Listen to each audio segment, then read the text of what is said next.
An important influence on our ability to build healthy relationships is our ability to give and receive love.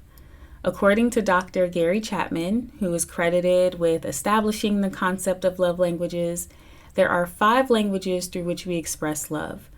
It is also commonly understood that the way that we express love tends to be the way in which we best receive love. The 5 languages through which we often communicate love, according to Dr. Chapman, are as follows: words of affirmation, acts of service, quality time, physical touch, and gifts. Let's talk about the many ways in which these languages can be communicated to support the loving dynamics that we desire in relationship. Our first language, words of affirmation, is described as communicating love and appreciation by using words that build the other person up. We can provide words of affirmation through the expression of verbal compliments, encouraging words, kind words, words of forgiveness, and by using what I've seen referred to as humble words, which are words that make requests and not demands. Some examples of behavior that support effective communication of love through words of affirmation include saying things like, "You did a great job with the children today," and "I appreciate you finishing the laundry before I made it home." Letting someone express themselves without agreeing or disagreeing, telling them that you like what they're wearing, saying sorry, and sharing your intimate thoughts and feelings can also be effective ways of expressing love through words of affirmation. The second love language is known as acts of service.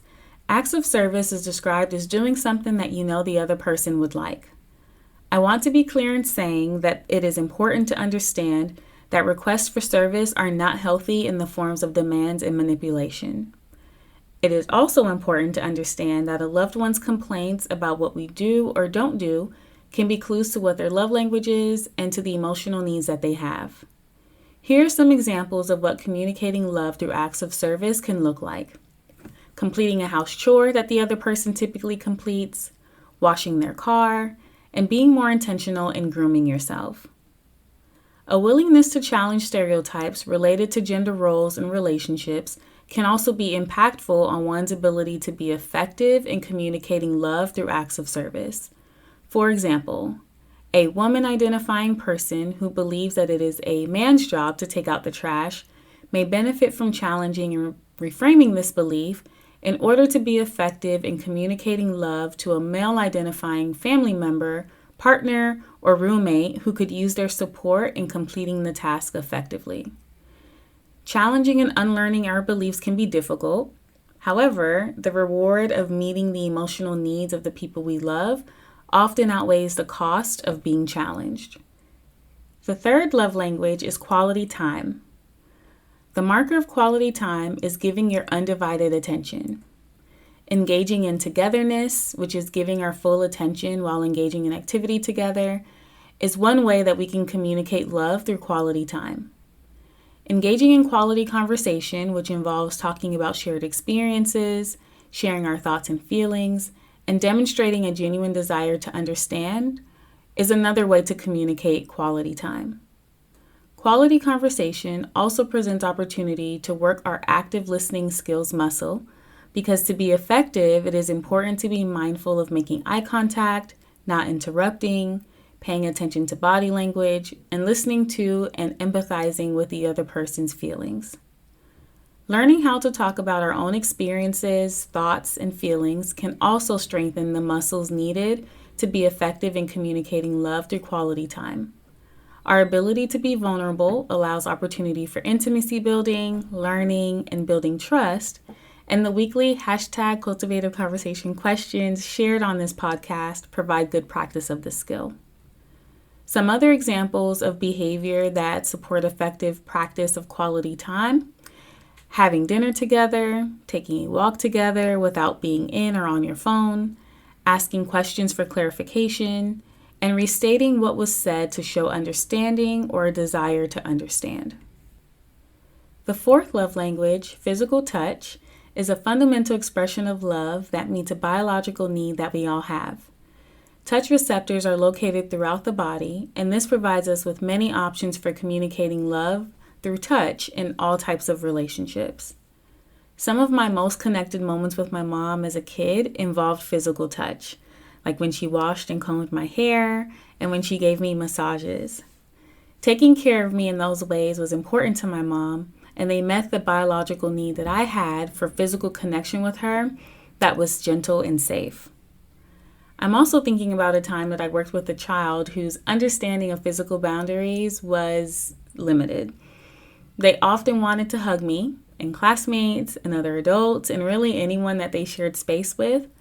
And because of the dynamics of our relationship and the nature of their trauma, it became very important in my role as their therapist that I used our time together as a safe space for them to learn how to get their need for touch met in safer and more appropriate ways. I started by redirecting their attempts to hug by encouraging a high five. They got a high five when we greeted each other. They got high fives for being on green in school. They got high fives for following directions. And when we said our see you laters. I also encouraged high fives when they were sad, upset, or disappointed because their need for connection was significant when they were uncomfortable. With time and consistent practice, there was a significant decrease in reports that we got from their school and in the child's need for redirection at home because they were successful with learning how to effectively meet their biological need for physical touch. Some other examples of physical touch that can communicate love: holding hands, hugging, placing a hand on one's shoulder, consensual sexual touch, a pat on the back, and putting a hand on one's knee.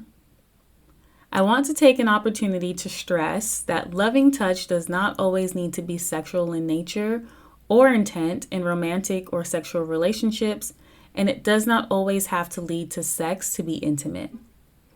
Offering love through touch to someone in crisis can be an impactful way to support and comfort someone that we care about. The fifth love language is gifts.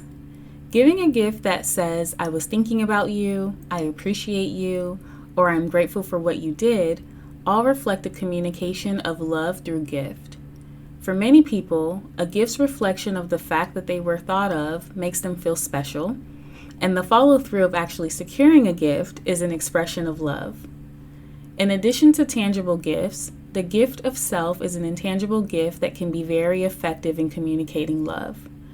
Being there when a loved one needs you is priceless, and for some may be more impactful than a gift that they can touch.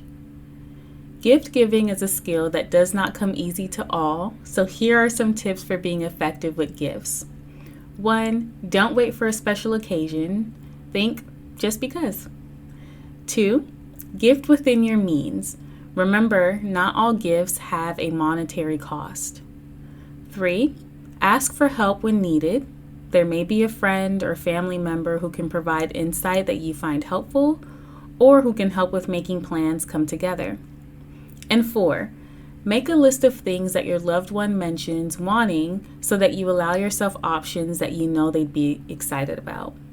Before wrapping up, I'd like to share some thoughts on love languages in general. Dr. Chapman initially described the languages in terms of romantic love. However, I believe that they can be and are best applied in our development of relationship with everyone in our lives. I hope that I did well in demonstrating that during this conversation. Since I was introduced to Dr. Chapman's love languages 10 years ago, their scope has grown to include love language exploration in parent-child relationships and for different age groups. The 5 Love Languages website has quizzes available for couples, teens, children, and singles, and I will link the site in the show's notes. I do believe that being familiar with your love language can be helpful with setting boundaries and with explaining the expectations that you have for your loving relationships. However, I do not believe that any of us has just one love language. I am of the belief that while we may have a primary language, the dynamics of our relationships can influence the needs that we seek to meet through them. Therefore, the language that one needs spoken in one relationship may be different from what's needed in another. I also believe that components of each of these languages have a place in every relationship, so the idea that someone may have a need for them all in a single relationship resonates with me. I'd love to hear your thoughts on that. I do hope that this information is helpful to you and that it provides the motivation to actively engage in creating the dynamics that you desire and the relationships that are important to you.